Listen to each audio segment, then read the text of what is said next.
When you hear the hauntingly beautiful notes of Lovin You, the legendary voice of Minnie Riperton immediately comes to mind. She wasn't just a singer, she was an icon of vocal mastery, famous for her 5-octave range and a whistle register that could touch the heavens. But beyond the music, Minnie Riperton's real life was marked by triumph, struggle, tragedy, and ultimately, mystery.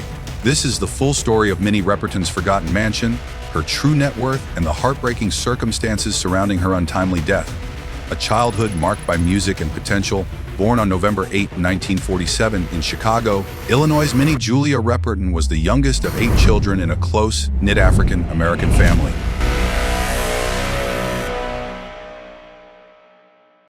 Her parents recognized her musical gifts early. As a child, she studied music, voice, and ballet at the Abraham Lincoln Center. Her original ambition was to become an opera singer, a dream that helped train her extraordinary range. Instead, fate directed her towards soul, R&B, and pop. As a teenager, she joined the girl group The Gems. Loving you is just a dream come true, and everything that I do. And eventually became a backing singer at Chess Records, working with icons like Etta James, Fontella Bass, and Ramsey Lewis. The breakthrough and global fame, Riperton's big breakthrough, came when she married songwriter and producer Richard Rudolph and collaborated on the album Perfect Angel, released in 1974. The standout track, Lovin You, became an international hit, topping charts in the US and several other countries. That song cemented her as one of the most extraordinary voices of the 1970s. Her use of the whistle register, pioneering and dazzling, helped influence future artists like Mariah Carey, Ariana Grande, and many others. With fame came fortune. At the peak of her career, Minnie Riperton's net worth was estimated at nearly $3 million, a substantial sum for an African-American female artist in the mid-70s. This wealth allowed her and her family, including her young daughter Maya Rudolph, who would later become a beloved comedian and actress, to live comfortably in Los Angeles, the beautiful house that time forgot.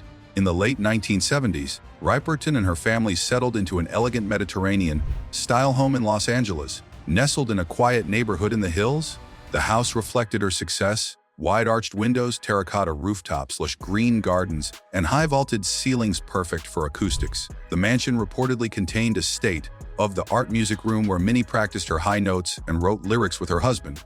But after her tragic death in 1979, the house slowly fell into obscurity. Richard Rudolph sold the property a few years later, but strange stories emerged about the home being uninhabited for long periods afterward. Neighbors whispered about its eerie quietness. The house of the woman whose voice once soared over the radio waves now stood silent, shuttered, and lifeless. By the early 2000s, photos surfaced showing the house in disrepair, peeling paint, broken fountains, overgrown plants twisting up the walls. Some local historians and music fans took secret trips to the property, capturing grainy images of the empty interiors. The grand piano, reportedly once used by Minnie herself, was rumored to have been left behind for years. Loving you is easy 'cause you're beautiful. Making love with you. While the house has since been renovated by new owners, the memory of Riperton's presence remains, making it one of the forgotten landmarks of American music history. The shocking cancer diagnosis: in 1976, Minnie Riperton was diagnosed with breast cancer. It was a time when breast cancer awareness was minimal and early detection methods were not as advanced as they are today.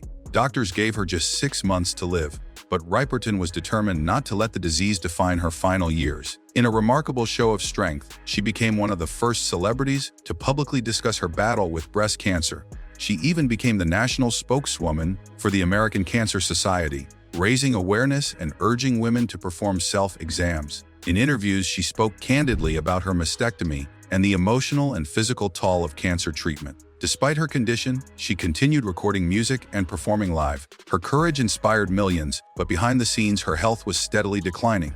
By 1978, her energy waned. She struggled to maintain her rigorous tour schedule and was often in severe pain.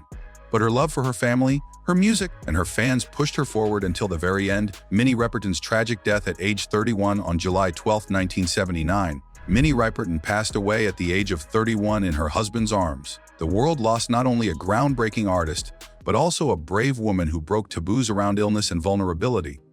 Her death was devastating to fans, friends, and the music industry, yet her legacy would live on through her timeless music, her courageous public advocacy, and her children, especially Maya Rudolph, who carried the family's creative flame into the next generation. Riperton's funeral drew artists, producers, and fans from across the nation. Many who attended spoke of the unrealized potential Minnie still held, dreams of more albums, more tours, and even cinematic roles she had hoped to explore. The loss of such immense talent at such a young age left a deep scar on the music world. The mystery of Minnie Riperton's abandoned home. Why did Riperton's home fall into abandonment after her death? That question has haunted fans and property historians alike. Some claim her husband simply couldn't bear to live there without her. Others suggest that legal complications with her estate left the house in limbo for years. There were even rumors, unsubstantiated but persistent, that some of her personal belongings, including handwritten lyrics and personal letters, were left behind and later stolen by trespassers. Real estate records from the 1980s suggest the property exchanged hands multiple times, but no one seemed to stay long. Several owners complained of a strange energy in the house. One owner in the late 1990s attempted to demolish part of the structure, but abruptly halted the project without explanation. Urban explorers who ventured onto the property described eerie silence, creaking floorboards, and the sense that the house had been frozen in time since 1979. As of 2025, the house has reportedly been restored by private owners, with no public tours or memorial markers acknowledging its musical history. But for Riperton's loyal fans, it remains a ghostly reminder of a life cut far too short. Her net worth, myths, and reality. At the time of her death, Minnie Riperton's net worth was estimated at around $3 million, a modest fortune by today's standards but impressive for an African-American female singer in the 1970s. Much of her income came from record sales, live performances, and royalties from hits like Lovin You, which remains one of the most covered and sampled songs in pop history.